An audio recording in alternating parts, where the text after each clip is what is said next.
Well, welcome. My name's Howard Elstro. I'm the Director of Public Works for the City of Lima, standing in for Mayor Berger at this Mayor's Media Briefing. Today we have several guests with us. I'd like to introduce from LRITA, Nick Moore and Todd Sutton of Potash. If you would come up and explain to us what the recent initiative is. Welcome. Yeah, I'm the chairman of LRITA.org. I'm here today to talk to you about our upcoming 2015 Technology Conference. I would like to take this opportunity to introduce you to our organization if you're not familiar. LRITA stands for the Lima Regional IT Technology Alliance. We have over 200 members. Our purpose is to provide networking and educational sessions for IT pros. We're a nonprofit organization that holds quarterly BIT Talks and an annual technology conference. Last year, our technology conference attracted over 250 participants. Our goal this year is to top that number. The 2015 conference will consist of a keynote speaker, breakout sessions, breakfast, lunch, door prizes, and of course a large selection of technology vendors that range from global to local. The conference will be held in downtown Lima at the Veterans Memorial Civic and Convention Center on Thursday, April 16th, 2015. We provide 25 educational sessions across 5 tracks throughout the day. Sessions cover current IT issues including cloud computing, Server 2012, storage solutions, digital forensics, managed print, and server and desktop virtualization. Early bird registration for attendees is now open. For a limited time, the price is only $10 for members and $20 for non-members, which is an excellent price because it costs us a lot more than that to provide just lunch, about double. So the LRITA board is excited to announce our keynote speaker, Gary Peterson, IT Superintendent of Potash Corp., who will present Managing IT in 2015. Mr. Peterson joined the United States Air Force and served in Operation Desert Storm. While stationed at Fort Campbell, Kentucky, he found an interest in computers and technology while taking classes on base. He has accomplished both the Microsoft MCSE and Cisco CCNP certification programs and has spent over 20 years in the IT field. His diverse military and IT career has enhanced his leadership and management skills. Potash is the world's largest fertilizing company by capacity.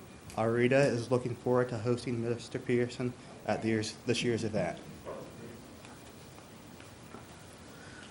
Hello, my name's Todd Sutton. I'd just like to say Gary's worked for our company for a number of years now. He actually oversees our phosphate division and some of our nitrogen groups. And the IT realm changes so fast. So he's got quite a challenge keeping all of our plant sites up into the latest and greatest. Some of the things I just wanted to mention real quick that he's working on, which when you look at IT, you think of computers, but he's engaged in some pretty interesting safety initiatives where I think we're kind of leading the industry. Getting the wireless out in the whole plants, which ain't in the buildings, but out. But then tie that to, say, our rolling equipment, trucks, cranes, forklifts. And we're doing some pilots at some of our sites right now, which he's been heavily involved with, to where if somebody gets into a safe zone around that equipment, it'll alert the operator in his cab. And if they get closer, which would be considered outside of the safe zone or inside of an unsafe zone, it'll automatically shut the equipment down.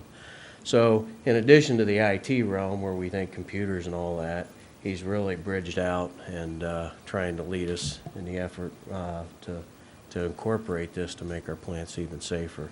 I look forward, he's been at Lima several times and look forward to him being able to come up and help support LRITA. Thank you. Great, thank you. So April 16th at the Civic Center, $10 for members, $20 for non-members, and who can't use the latest and updates on IT information. That's a heck of a bargain. Next we have Dave Adams, who is going to share with us about the Public Officials Dialogue Lunch. Have you ever done this before? This will be This will be the 117th thus far altercation-free dialogue event for Allen County public officials, elected and appointed, and in some cases perhaps self-appointed. We meet at the Chamber of Commerce just down the street at noon. There's 10 or 15 minutes for schmoozing around. We begin the dialogue officially at about 1:15. Our keynote speaker for this next dialogue lunch, which is actually a week from today, January 28th, will be Brian Rhodes, who is Allen County Chief Deputy Engineer and in charge of the construction, the reconfiguration of Shawnee Road, the dreaded roundabout. So there will be a good deal of talk about that. But we hope that his keynote comments, which we typically limit to about 5 or 7 minutes, pardon me, will inspire the participants in the various small dialogue groups to trade traffic stories, of which I presume all of us have half a dozen or more we can talk about. The object of these lunches, which occur 4 times a year, every quarter, is to provide an agenda-free environment in which Allen County public officials can learn more about each other. The model is somewhat like the service club lunch model, where you sit at a round table and tell stories to each other and get to know each other and network a little bit. It's the same idea. Dialogue is a special kind of exchange. It is not like a committee meeting. There is no particular goal or task that we are to accomplish in the half hour or so that we have. It is not exactly a conversation because we have a topic that we hope people will stick to. And it is a little more structured than conversations are. One person speaks at a time, everyone else listens, and then another person speaks and everyone listens. So actually dialogue is mostly about listening and not about talking, listening to others and learning a little bit about them. We have been doing this, as I've mentioned, for 116 events. We are hopeful that this next one, a week from today, noon, Chamber of Commerce, will be equally enjoyable. That was really, really what they are. And we have lunch. Thanks. Oh, speaking of that, the LRITA event in April, if I may just take a moment, it says it includes the cost of attending, includes breakfast, lunch, drinks. What are we talking about there? Like Cabernet or Sauvignon or something? And snacks. It's worth it just for the food. Yeah? So is the dialogue lunch. Great, 2 events, great value. Next, we have with us to talk about Leaders of Tomorrow, representatives from University of Bluffton, Jessica, and Robin Bolus and Bill Klinger, and with Jessica. Come on up, guys, and tell us about what this is all about. Well, this is not going to be our 117th, but it will be our 12th. So it's hard to believe, and we certainly appreciate Howard giving us this opportunity to talk about it. We usually kick it off here every year. The Leaders of Tomorrow program is a recognition program for our youth, grades 11 and 12. And we've, as I said, we've been doing this for 12 years. We partnered here recently with Bluffton, as we were talking. Rob and I were talking. It's been probably 5 or 6 years that they've been involved since the inception, but as a partner with us the last 5 or 6 years. We recognize all of the youth. We do an insert in the paper, and everybody that is nominated is recognized there with pictures and a little about what they do. Last year we had 91 students representing 24 different high schools from our area that were nominated. Out of that, we select 10 finalists. Each of the finalists receives a $100 cash reward, and then the designated leader of tomorrow gets $1,000. So And then we do a recognition banquet at Bluffton University, and that will be held on March the 2nd. There is still time to be nominated. I've included a nomination form. The deadline date for that is January the 30th. We've had pretty much amazing how many different high schools have had winners. And over the years, last year, we've had 11 winners from 8 different high schools. So, that's pretty cool when you think about it, is that all of these schools have kids that are really involved with their community and volunteerism and leadership, both in and out of classes. So we're excited to do this. It's been a great program for us. And Robin? Thanks, Bill. Bluffton University has been honored to be involved with this program since the beginning. We started out, some of our faculty and staff were judges in the early years, and then when there was a change in sponsorships, we stepped up and said this is something we really believe in and want to be a part of. Being service learning oriented is something that Bluffton University is built around, so it's very important for us to celebrate our high school youth that are volunteering in their communities and really learning some life skills that are key that will help them when they come on to college to connect that with what they're learning in the classroom and their real life everyday adventures. So it's a great opportunity to recognize the really good work that's happening in our community, especially when we hear on the news and in the media so often about things that are not going so well. We do have a great community here in Lima, and this is a great program to recognize all the wonderful work that our high school teachers do and our community leaders. And so I just encourage all high school counselors to make sure you get your nominations in. So. And it's not limited to just Allen County and Lima.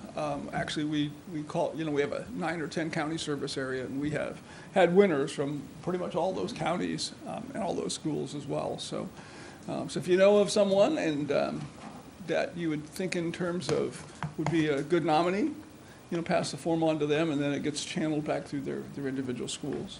So, and Jessica Lamberts is the other half of the marketing department at the Lima News, and she's the one that is handling all the questions as well as the nomination forms that come in.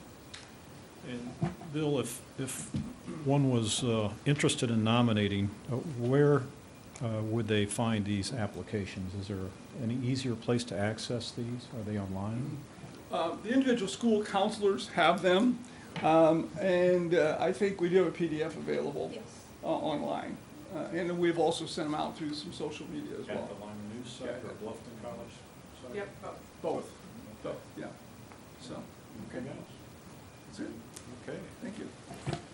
So again, those who might be listening to the rebroadcast, if you're looking for nomination forms, you could go to Bluffton University or the Lima News site and look for a PDF that can be downloaded and submitted, as well as all the guidance counselors at the various high schools have these as well. Finally, we have 2 representatives from the YMCA, Terri Averisch and Katie Mefferd, who is going to talk to us about a couple of opportunities coming up here. Hello. I just want to say I was part of Leaders of Tomorrow, 2009. I remember it. Yep. But Success story. Exactly. If you nominate people, they'll remember it. But we have our 63rd annual Travel and Adventure Cinema Series. We have 6 films throughout the year, and our next upcoming one is on February 4th. It's Dale Johnson. He's a filmmaker. He's coming in to present Venture to Alaska, and we hold this over at Southside Christian Church. It's a new venue. It used to be at Apollo Career Center. It's $5 admission to come in, and then students are free. So it's good family events. There's a lot of grandparents who actually bring younger kids too, but it's a fun night out. A bunch of people will come and play cards and things beforehand. So again, that's on February 4th. And then we have our 7th annual Father-Daughter Dance, which is happening at the YMCA on February 7th. It's really a great evening. We had over 200 people come last year. We have a DJ. We decorate it really nice, and our teen leaders help volunteer for that. So we have our high school kids help set it up.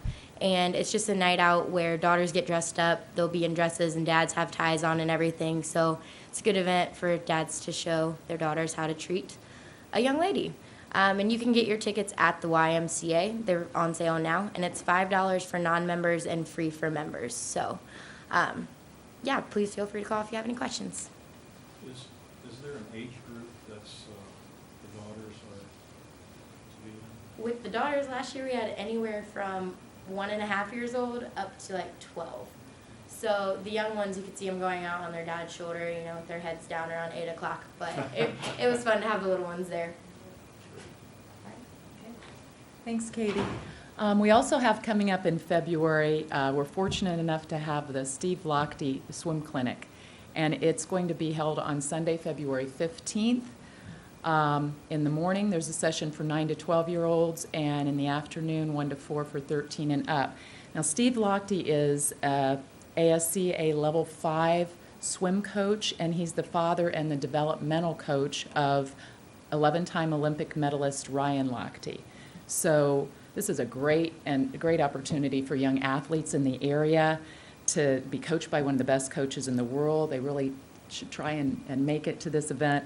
They're going to be working on drills. They're going to be working on different trainings that they took both the Daytona Beach Swim Club through and as well as what he's taken Ryan through to become that Olympic swimmer.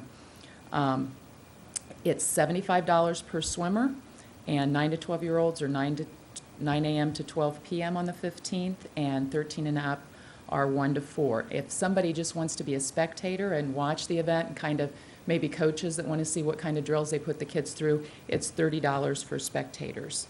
So that's coming up again on the 15th of February. So come up to the Y and you can sign up at the Y, or you can mail in the flyers. They had been passing out flyers to the schools too. And then also on the 16th, the next day is President's Day, and we have a no-school day at the Y. The kids ages 6 and up can do swimming, gym time, fun activities, crafts throughout the day. Monday was Martin Luther King Day. We had more than 50 kids involved in the program. They always have a great time. It's $15 for members and $20 for non-members, and it can keep the kids active throughout the day when it's cold outside and they might otherwise be watching TV and playing video games. So hope they can come to that event. All right. Thank you very much. Thank you. That's the last of our presenters this morning. Lots of opportunities in the near future for all kinds of both recreation as well as educational as well as social interaction. So again, thank you for tuning in this week, and Mayor Berger will be returning next week to host the weekly media briefing. Thank you.